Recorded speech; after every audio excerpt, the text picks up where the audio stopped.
So up to the last class, we have completed the sequence and series topic.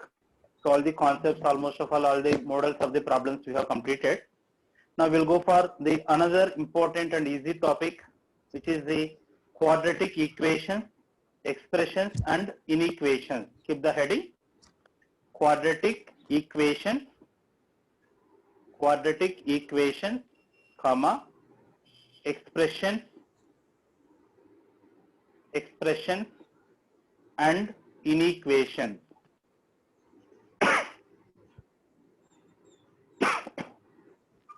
Okay. First, here there are the three terms are there. One is the equation, another is expression, another one is inequation.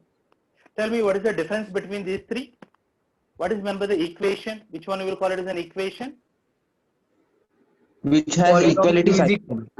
Which has the equality sign. Okay. Now, what is meant by the expression? Expression means क्या? It is just a statement. It is just a statement. Nothing is there. That is the expression. Then what is meant by the inequation? It has inequality sign. Inequality sign, that is less than or greater than. Means this is, you can say like that. Only if there is a statement without the conclusion, that is called the expression. The statement with conclusion, which is the equation.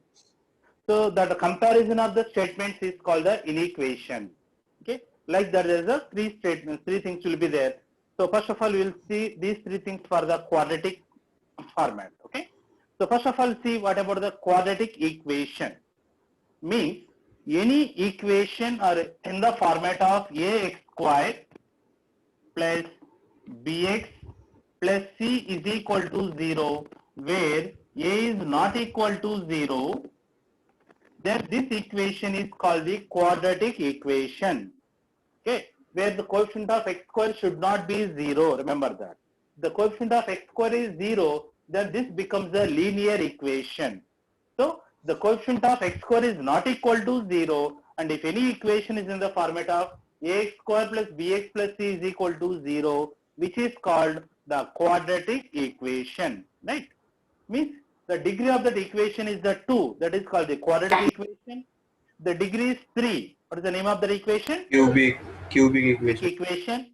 The degree is 4. What is the name of that? Cubic equation. Biquadratic equation.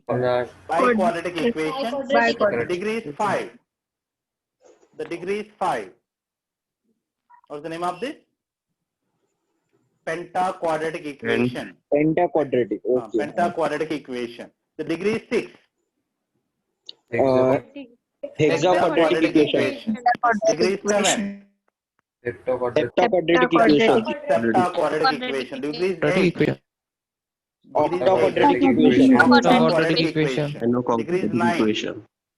Non-quadratic equation. Non-quadratic equation. Degree is 10.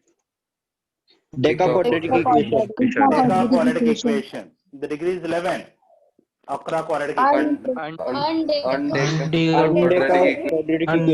Quadratic equation. But after that, we don't have the names actually. We will call it as the 11th degree equation. So 11th degree equation, 12th degree equation, like that we will call it as. Don't give any names. 11, 12, 13 varta. So, but we have in our up to the Gmail level, we have the equations up to the biquadratic equation. But for the G advanced level, some questions they will ask up to the pentaquadratic and hexaquadratic also.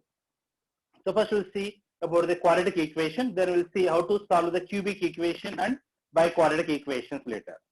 Now we'll see quadratic equation is, that is the equation which is in the format of ax square plus bx plus c is equal to 0, where a is not equal to 0, and these a, b, c are called the coefficients. These coefficients are any complex number. Here the coefficients of the quadratic equation may be a real or may be a complex number. So complex number means any number which is in the format of x plus iy is called the complex number, where x and y are the real. So x comma y are the real. If any number which is in the format of x plus iy, that is called the complex number. That's why here this coefficients might be the complex number. In this complex number, x is called the real part of the complex number and y is called the imaginary part of the complex number. X is the real part and y is called the imaginary part of the complex number. If the imaginary part is 0, then this complex number becomes the x. That's why this is if I write x plus 0 into I. So this is called the real number. If x is 0, then that is called the IY, which is called the imaginary number. That's why up to your school level you are aware about that the base of every number is the real number, but actually base of every number is not the real number.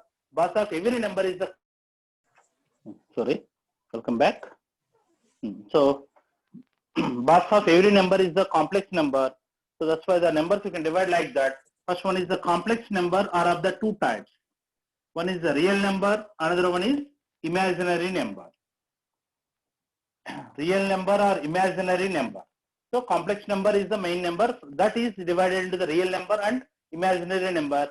Again the real number are divided into the rational number and irrational numbers. Rational and irrational numbers. And again these rational numbers are divided into the different numbers, natural numbers, whole numbers, integers, decimals, fractionals, etc. So like that again the rational numbers were divided into the different parts. Okay. That's why the base of every number is the complex number. So all the real number are the complex. All the imaginary numbers are also complex. So here already I have explained about what about the I. I means okay? Imaginary. Imaginary. What is the value of the I? Imaginary number. -1. Under root Root minus of 1. minus 1. Under root minus 1. Under root minus 1 1. means within the square root whenever it has the negative sign, that number we will call it as an imaginary number. Okay. So if the real part is 0 of the complex number, then that is we will call it as a purely imaginary. That number is purely imaginary, we will call it as. If this coefficient of the I is 0, that is y is 0, that is called the purely real. So like that the entire numbers will divide it. So here these coefficients are complex numbers. A comma B comma C are the complex numbers. Okay. Then this equation is called the quadratic equation. Right. So whenever there is an equation, then there will be some values of the x will satisfy that equation. Suppose if x is equal to alpha,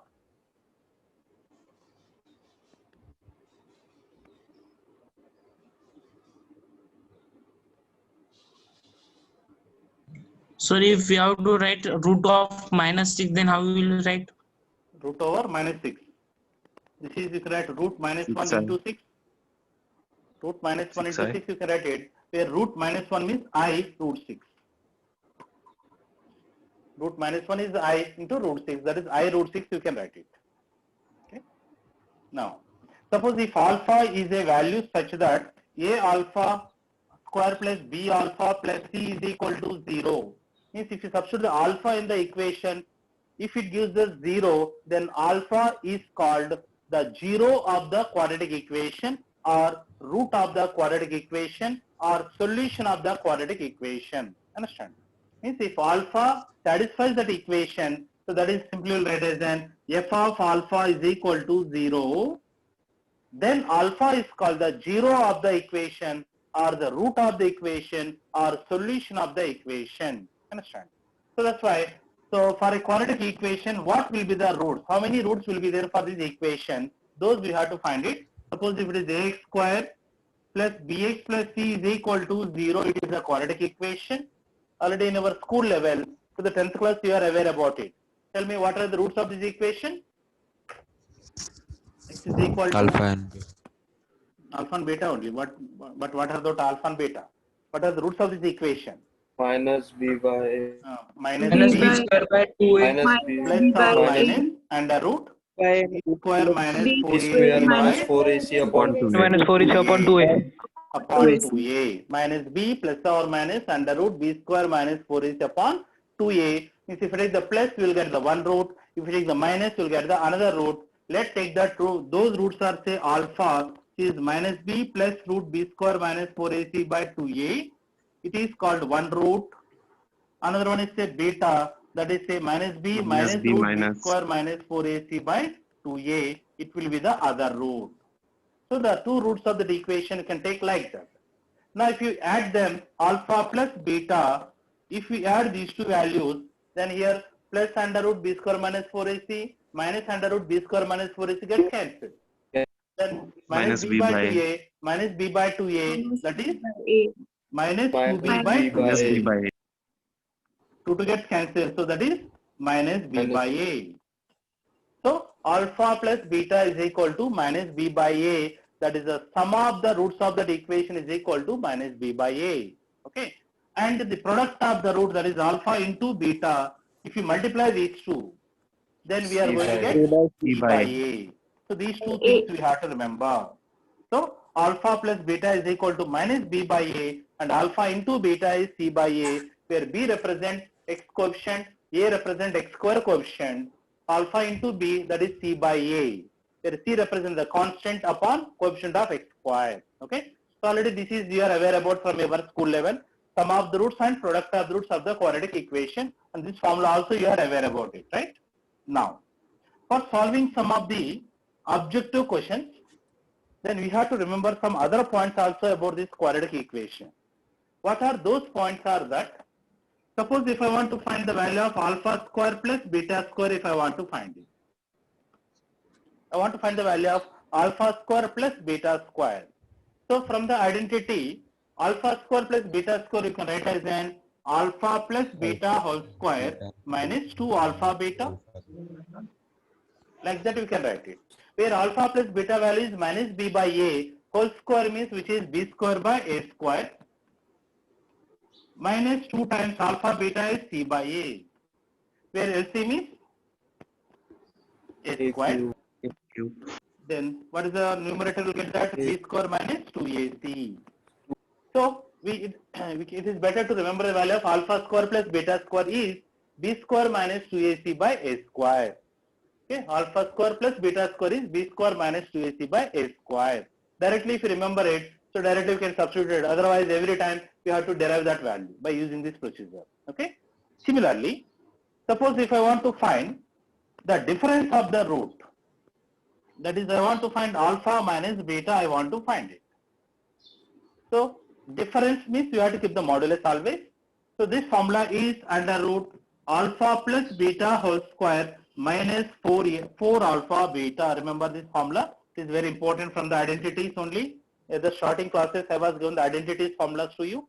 In that this is very important formula.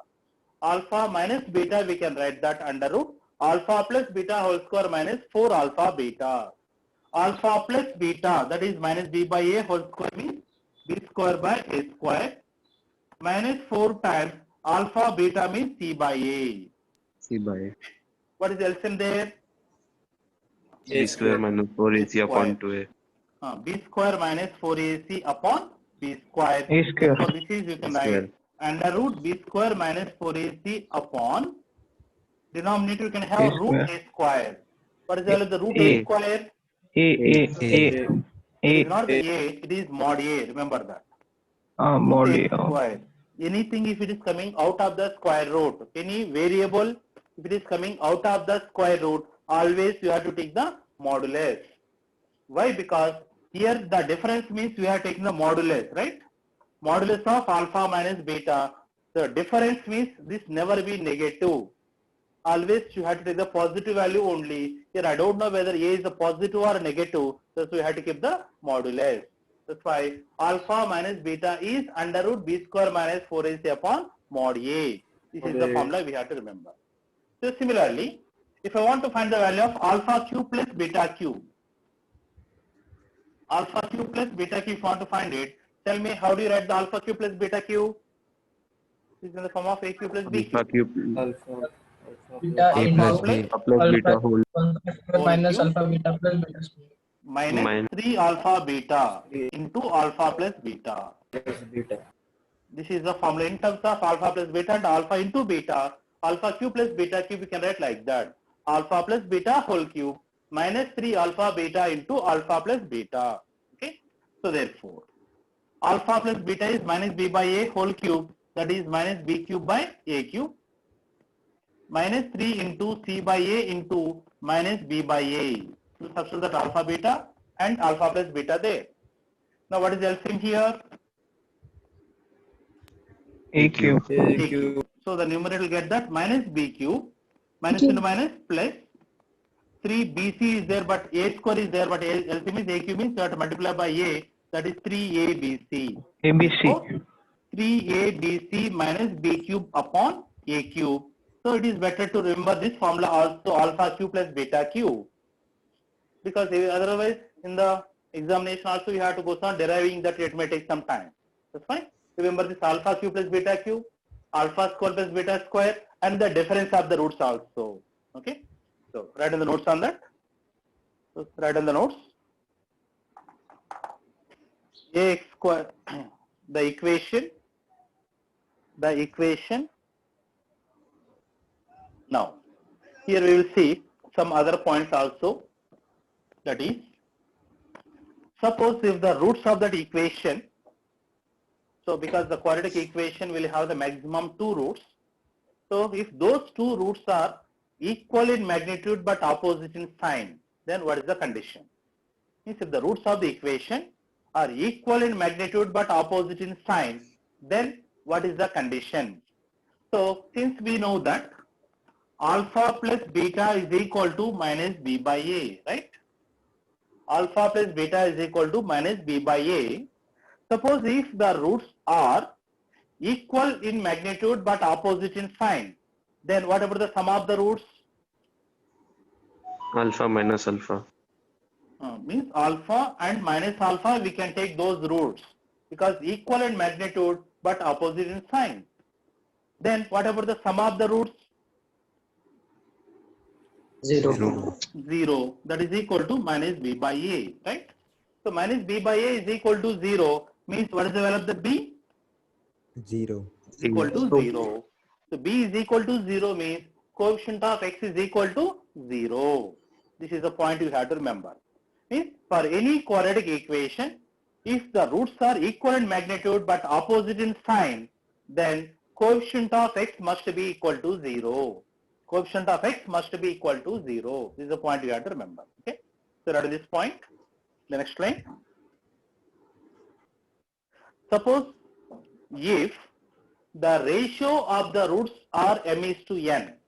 If the ratio of the roots are m is to n, then what is the condition? So since the ratio of the roots are m is to n means, what that roots you can take it? Because m is to n is the ratio. Whenever the ratio is given, if you want to remove that ratio, then both the values we have to multiply by some scalar. That's why those roots I can take that m alpha comma n alpha are the roots. So I will take those roots or say m alpha comma n alpha will be the roots. Okay. So means if I divide these two, alpha gets cancelled, we are going to get m is to n only.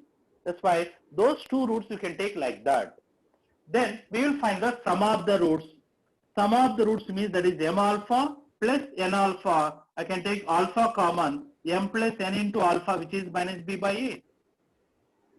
M alpha plus n alpha is minus b by a. And if we consider the product of the root, that is m alpha into n alpha, which is c by a. C by. From this, alpha is equal to minus b by a into m plus n divided by m plus n on both the sides. Then you can find the value of the alpha here. Now here it is m into n alpha square. Alpha square means that is b square upon a square into m plus n whole square is equal to c by a. Substitute that alpha value here, where a and a is getting cancelled. Then it is mn upon m plus n whole square is equal to ac by b square. Do the first multiplications, and this ac a other side is ac upon b square. So therefore the condition you have to remember as like this: m plus n whole square upon mn is equal to b square upon ac. So this is the condition we have to remember. So it means if the roots are in the ratio of m is to n, then the condition is that m plus n whole square upon mn is equal to b square upon ac. This is the condition you have to remember, right? So whenever if you want to find the condition, whatever the variable we are taking here, alpha they didn't give it, we have taken the alpha. Whatever the variable we have taken, Finally, if you eliminate that variable, then automatically will get the condition, right? Whenever you want to find the condition, something we will assume or some variable we will take it. Whatever the variable we are taking, finally we have to eliminate that variable, then automatically will get the condition. Okay, so right at this point.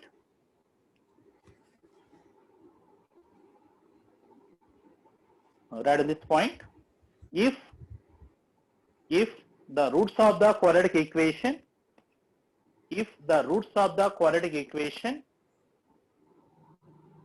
are in, look at this next condition. Suppose if one root of the quadratic equation is square of the other. If one root is the square of the other, then what is the condition for that quadratic equation? If one root is the square of the other, means what we can take the roots? Alpha and alpha square. Alpha and alpha square are the roots of the equation.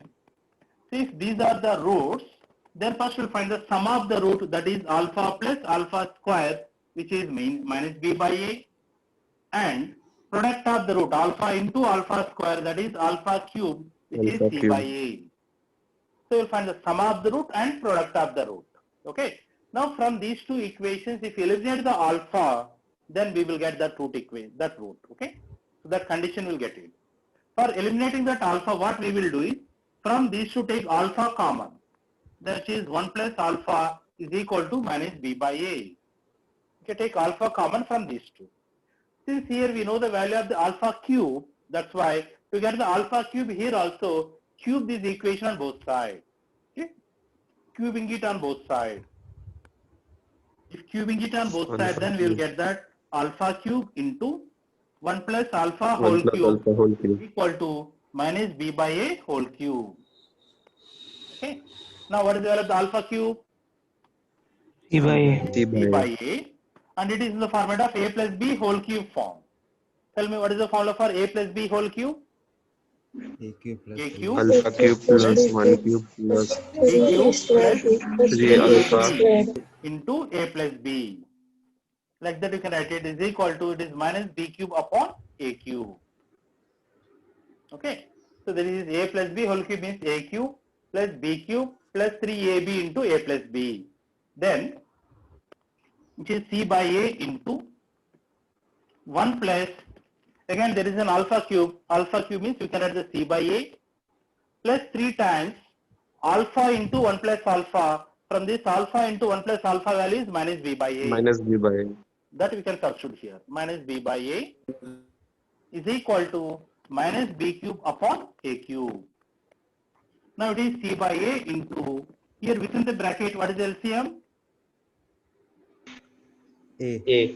A. Then in the numerator we get that a plus c minus 3b is equal to minus b cube upon a cube. Where a into a, that is a square, is getting cancelled. One more a will be there here.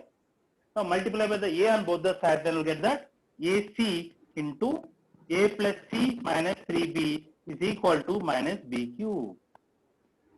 Okay.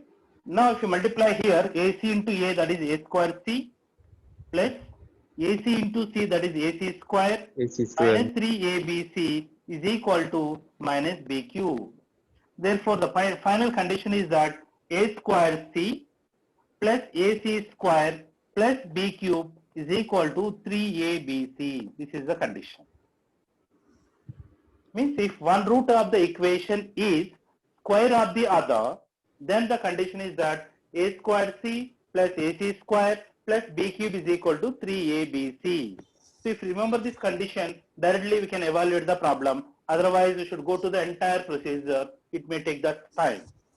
So that's why, particularly for the object examinations, the time problem never comes if you remember all the conditions or the results.